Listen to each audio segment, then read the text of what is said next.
বহু ছাত্র জনতার আত্মত্যাগের মাধ্যমে যেদিন ক্ষমতাচ্যুত হলেন শেখ হাসিনা, তার ঠিক 1 বছর পেরিয়েছে। স্বৈরশাসকের শেকল ভাঙার বর্ষপূর্তি পালনে একাট্টা সারা দেশ। একদিকে জুলাই গণঅভ্যুত্থান দিবসের নানা আয়োজন, অন্যদিকে বহু প্রতীক্ষিত জুলাই ঘোষণাপত্র পাঠের মাহেন্দ্রক্ষণ। কিন্তু কোথাও নেই আন্দোলনের প্রথম সারির দল জাতীয় নাগরিক পার্টি এনসিপির শীর্ষ 5 নেতা। হঠাৎ গণমাধ্যমের শিরোনামে এনসিপির 2 মুখ্য সংগঠক হাসনাত আব্দুল্লাহ ও সার্জিস আলম, মুখ্য সমন্বয়ক নাসির উদ্দিন পাটোয়ারি, জ্যেষ্ঠ যুগ্ম সদস্য সচিব তাসনিম জারা ও যুগ্ম আহ্বায়ক খালেদ সাইফুল্লাহর সন্ধান মিলল কক্সবাজার শহর থেকে 30 কিলোমিটার দূরে এক নির্জন হোটেলে।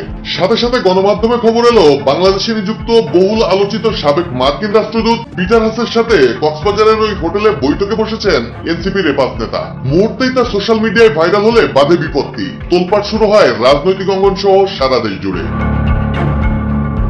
কিছুক্ষণের মধ্যেই অস্বস্তি নিয়ে গণমাধ্যমে মুখ খোলেন এনসিপি নেতা নাসির উদ্দিন পাটোয়ারি ও তাসনিম জারা। তারা বলেন, 1 মাস জুলাই পদযাত্রায় সারা দেশ ঘুরে বেড়িয়ে শারীরিক ক্লান্তি দূর করতে এমনিতেই তারা 5 জন একটু সাগর পাড়ে ঘুরতে গেছেন। সেখানে পিটার হাসের উপস্থিতি বা বৈঠক সবটাই কাল্পনিক। কিন্তু তাতে সমালোচনার ঝড় আরো বেড়ে যায় কয়েক গুণ। কেননা জুলাই গণঅভ্যুত্থান দিবস ও জুলাই ঘোষণাপত্র পাঠের দিনে গুরুত্বপূর্ণ এসব কর্মসূচি ফেলে কক্সবাজারে অবকাশ যাপন অনেকটাই দায়িত্বজ্ঞানহীন কাজ বলে মনে করেন নেটিজেনরা।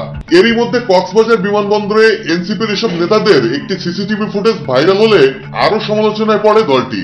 ওই ফুটেজে দেখা যায় বড় বড় ল্যাগেজ নিয়ে বিমানবন্দর থেকে হাসি মুখে বের হচ্ছেন অবকাশ যাপনে যাওয়া এসব এনসিপি নেতারা। ওই সিসিটিভি ফুটেজ ফাঁস হওয়াকে নেতাদের প্রাইভেসি লঙ্ঘন বলেও ক্ষোভ ঝাড়ে এনসিপি।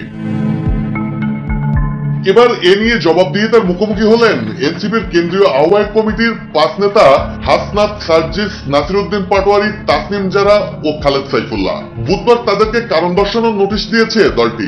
নোটিশে বলা হয়, সফর সম্পর্কে রাজনৈতিক পর্ষদকে পূর্বে কোনো তথ্য বা ব্যাখ্যা প্রদান করা হয়নি। আগামী 24 ঘন্টার মধ্যে আহ্বায়ক মোহাম্মদ নাহিদ ইসলাম ও সদস্য সচিব আক্তার হোসেনের কাছে সশরীরে উপস্থিত হয়ে তাদের লিখিত ব্যাখ্যা দিতে বলা হয়েছে নোটিশে। নির্ভরযোগ্য একাধিক সূত্র বলছে, বিষয়টিকে দলীয় শৃঙ্খলার পরিপন্থী হিসেবে দেখছে এনসিপি। ব্যাখ্যা সন্তোষজনক না হলে সংগঠনের নীতি অনুযায়ী তাদের বিরুদ্ধে পরবর্তী ব্যবস্থা নেওয়া হতে পারে।